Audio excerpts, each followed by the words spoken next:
Good morning, kiddos. Let's jump into chapter 5.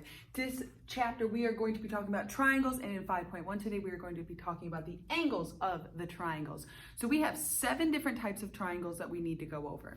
Okay, so the first 3 we're going to be classifying by the sides.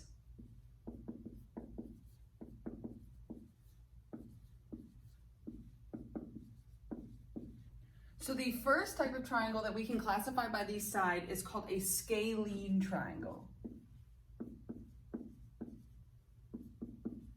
And a scalene triangle has no congruent sides. So maybe this one's kind of short, this one's really long, and then this one's just a little bit shorter than that one. None of these sides are congruent. So I'm going to write in parentheses, no congruent sides. And remember, congruent means equal, the same, congruent, okay? So none of the sides on a scalene triangle are the same length. The second type of triangle is called an isosceles triangle.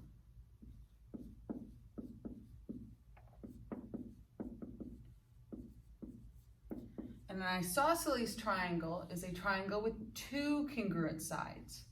Okay, so we'll just say that these 2 sides are congruent. Remember that we can say sides are congruent with these little lines or these little tick marks. Okay, so I'm going to say in parentheses 2 congruent sides. Okay, and then the third type of triangle that we can classify by its side is called the equilateral triangle.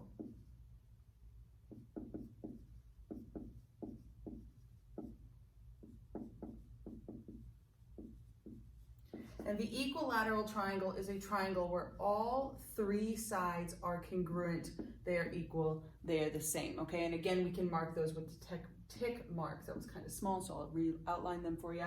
And in parentheses, I will say 3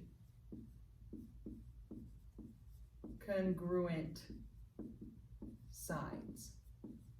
Okay, so we can classify the triangle by our sides in 3 different ways. Either they have no sides, 2 sides, or 3 sides congruent, and they all have a special name: scalene, isosceles, and equilateral.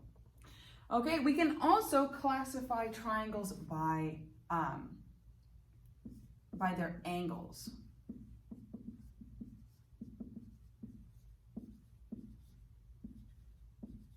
And here we will have 4 different types of triangles.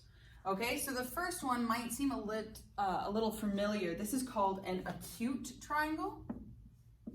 Just like we had acute angles, an acute triangle is made up of angles that are less than 90 degrees.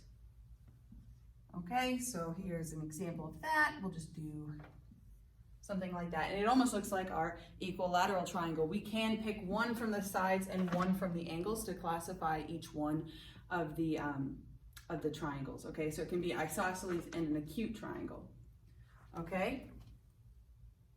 So in parentheses, this is 3 acute angles. And remember that acute means less than 90. So this is consists of 3 angles less than 90 degrees. The second type of triangle is we have a right triangle. And we talked a lot about right angles right at the end of the last chapter. Okay, so right triangles are a triangle that has 1 right angle. And we always say these little boxes right here, those represent right angles. Those represent 90 degrees. Okay, so 1 right angle. Okay, next, our third triangle that we can classify by the angles is an obtuse triangle.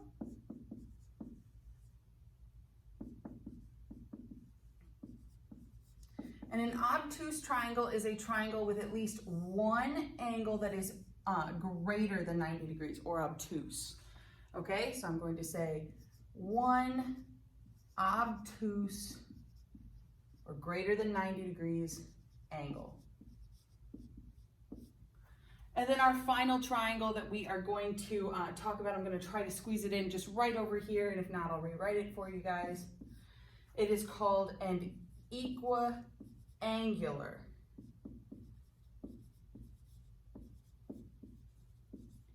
An equiangular triangle. And an equiangular triangle is a triangle where all three angles are congruent. Okay, so now we're going to look at some examples of triangles, and we are going to pick one classification from the sides and one classification from the angles. Okay, so let's start with the sides. We had scalene, which was no congruent sides. We have isosceles, which was two congruent sides. And we had equilateral, which is all three sides are congruent. Okay, here I only see two tick marks, one between y and x and one between y and z. So it's only two sides, so this would be an isosceles triangle, so I will write that down. This is an isosceles triangle.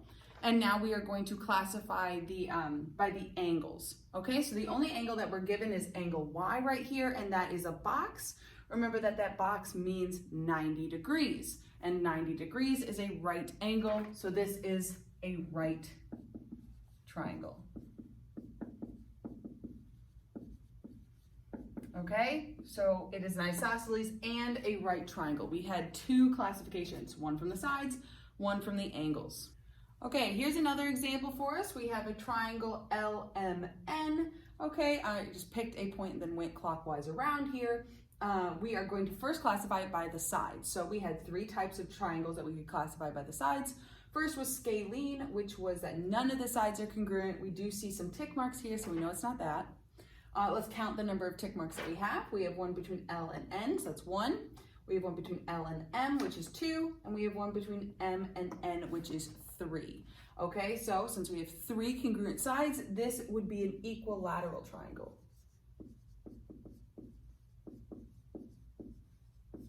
Okay, and then now we classify by the angles. None of the angles are given to us, so we know it's not a right triangle or an equiangular triangle. That's where all three of them would have those strikes or those semicircles in them. Okay, so this is either going to be an acute triangle or an obtuse triangle. So we have to look at the angles and judge, are they bigger than 90 degrees or are they smaller than 90 degrees? These, I would say, are smaller than 90 degrees. They are smaller than a corner, so I would say that this is an acute triangle. Okay, and here's our third and final example of these classifying the triangles by the sides and the angles. First, we'll classify this by the sides. I don't see any tick marks in this example, which means that none of our sides are congruent. They are equal or they are the same.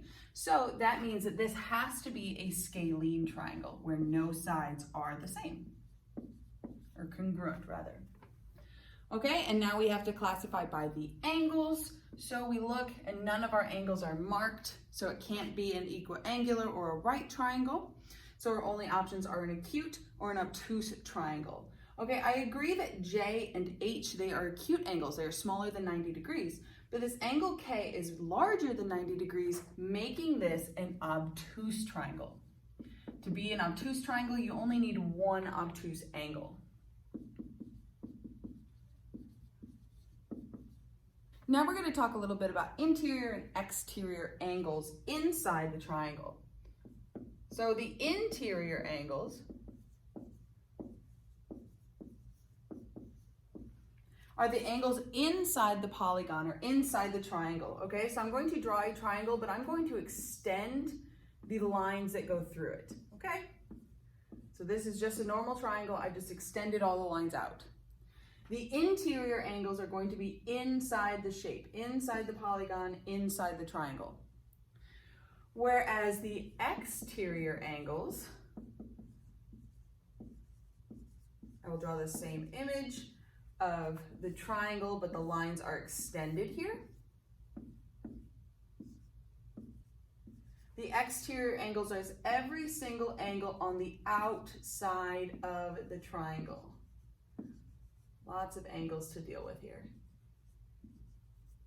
Okay, so all of these on the inside are the interior angles, and then all of them on the outside are the exterior angles. Now, I know we missed them, so we are going to talk about some theorems. We have two theorems. We have the triangle sum theorem.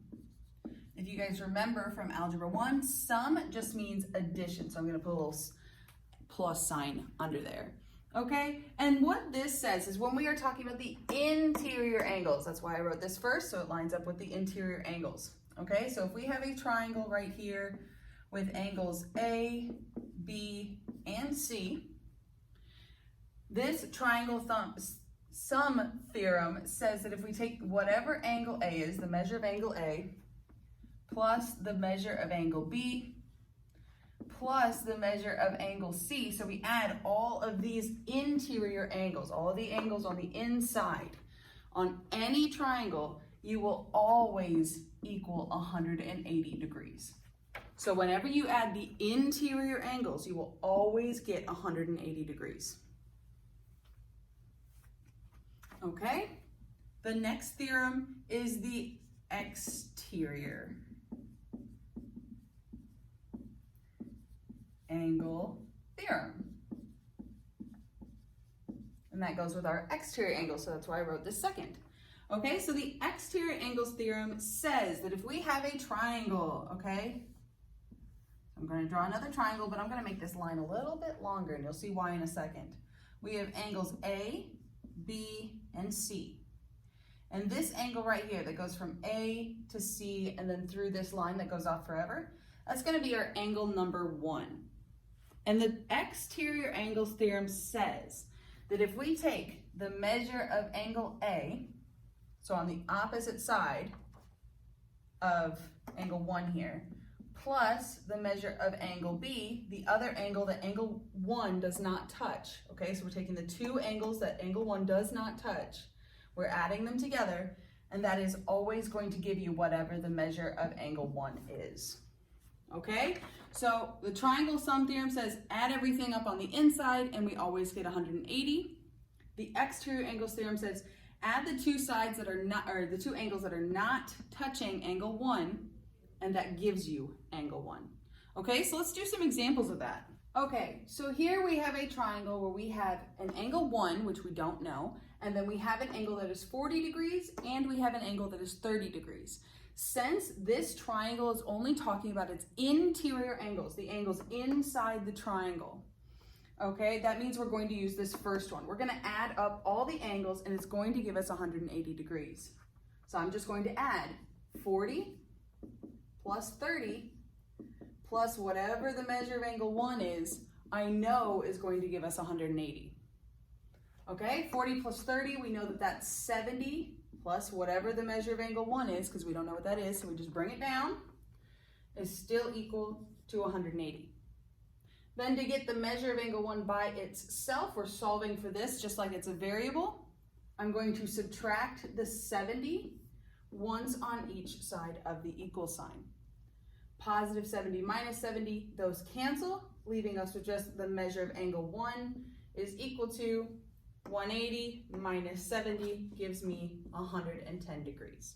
So the measure of angle 1 here is 110 degrees. All right, so here is another example where we have a triangle with an angle of 75 degrees and 64 degrees, and then we have an angle on the outside, the exterior, that we have to find. Since we are looking at an exterior angle, we're going to look at the exterior angles theorem here, and that means that we are going to add the two sides that are not touching this angle 2, which would be the 75 and the 64. All right, and that is going to give us the missing angle. So we are going to take our 75 plus our 64, and that is going to give us whatever the measure of angle 2 is. 75 plus 64 is 139, my apologies. 139 is equal to the measure of angle 2. Let's do another one. Okay, because you guys already know I am the meanest math teacher ever, I have to throw some variables in here for us. Okay, so we have angles x, an angle of 45 degrees, and then we have an angle of 2x minus 2. But don't let this fool you. This 2x minus 2 is still on the outside, so we're going to follow the exact same formula as we did in the last example. Okay, so we're going to add up the two angles that are not touching our outside angle, and we're going to set it equal.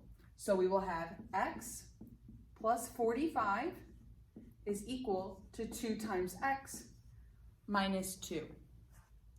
Now, when we have variables or letters on both sides of the equal sign, we have to get those letters together.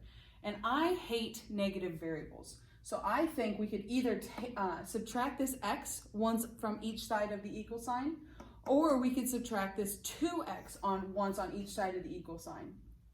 But if we subtract the 2x, then 1x minus 2x would give us a negative x. So I don't want to do that. I don't like negative variables. So I'm going to subtract an x once on each side of the equal sign. Positive x minus x, those cancel, leaving us with just a 45.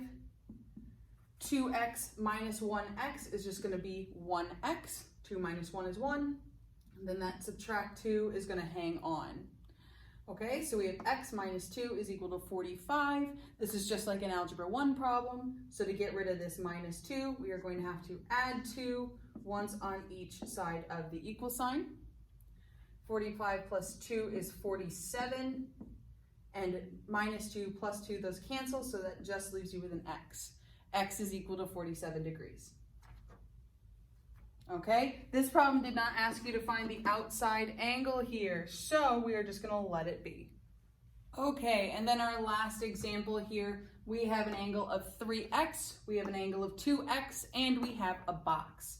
Since all three of these angles are on the interior, we are going to use the triangle sum theorem where we add everything up and set them equal to 180. Okay, so we know we have 3x, and we add that to the other angle of 2x. But here we don't have a number, we just have a box.